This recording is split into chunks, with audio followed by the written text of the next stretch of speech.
ভেনেজুয়েলায় গত বুধবার পরপর দুটি শক্তিশালী ভূমিকম্প আঘাত হানার পর দেশটিতে আহত ও নিহতের সংখ্যা ক্রমেই বেড়ে চলেছে। বাংলাদেশ সময় ২৭ জুন বিকাল ৪টা পর্যন্ত মৃতের সংখ্যা বেড়ে ৯২০ জনে পৌঁছেছে। আহত হয়েছেন ৩,৩৬০ জনের বেশি এবং ৫০,০০০-এর বেশি মানুষ এখনও নিখোঁজ রয়েছেন। রাজধানী কারাকাস সহ দেশের উত্তরাঞ্চলের অনেক ভবন ধসে পড়েছে। সবচেয়ে বেশি ক্ষতিগ্রস্ত হয়েছে লা গুরাইয়া অঙ্গরাজ্য, যেখানে প্রধান বিমানবন্দর ও গুরুত্বপূর্ণ সমুদ্র বন্দর অবস্থিত। এখনও হাজার হাজার মানুষ ধ্বংসস্তূপের নিচে আটকা পড়ে আছেন বলে ধারণা করা হচ্ছে। সব মশার বিরুদ্ধে সুরক্ষা দিতে এলো বসুন্ধরা এক্সট্রিম অ্যারোসল, মশার বিরুদ্ধে এক্সট্রিম সুরক্ষা। দেশটির সরকার জানিয়েছে এ পর্যন্ত ২৪৩ জনকে জীবিত উদ্ধার করা হয়েছে। তবে যোগাযোগ ব্যবস্থা ভেঙে পড়া এবং ভারী উদ্ধার সরঞ্জামের অভাবে অনেক জায়গায় উদ্ধারকর্মীরা খালি হাতে ধ্বংসস্তূপ সরিয়ে উদ্ধার অভিযান চালাচ্ছেন।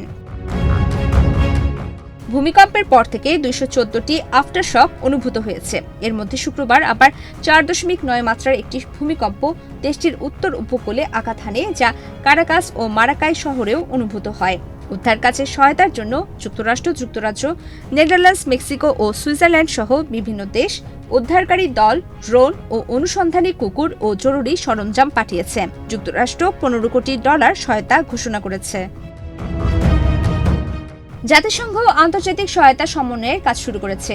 সংস্থাটির মানবিক সহায়তা প্রধান টম ফ্লেচার বলেছেন, ভেনেজুয়েলার জন্য বৈশ্বিক সহযোগিতা জরুরি এবং সাহায্য পৌঁছাতে শুরু করেছে। এদিকে ধ্বংসস্তূপের নিচ থেকে একই পরিবারের ৩ শিশুকে জীবিত উদ্ধার করার ঘটনা দেশজুড়ে কিছুটা আশা সঞ্চার করেছে। উদ্ধারকর্মীরা ধসে পড়া কংক্রিটের ফাঁক থেকে একে একে ৩ ভাই বোনকে বের করে আনেন। কর্তৃপক্ষের আশঙ্কা, উদ্ধার অভিযান অব্যাহত থাকায় মৃতের সংখ্যা আরও বাড়তে পারে। পরিস্থিতি মোকাবেলায় দেশ জুড়ে জরুরি অবস্থা জারি করা হয়েছে। হাসপাতালগুলো ক্ষতিগ্রস্ত হওয়ায় খোলা আকাশের নিচে অস্থায়ী ক্যাম্প বানিয়ে আহতদের চিকিৎসা দেওয়া হচ্ছে।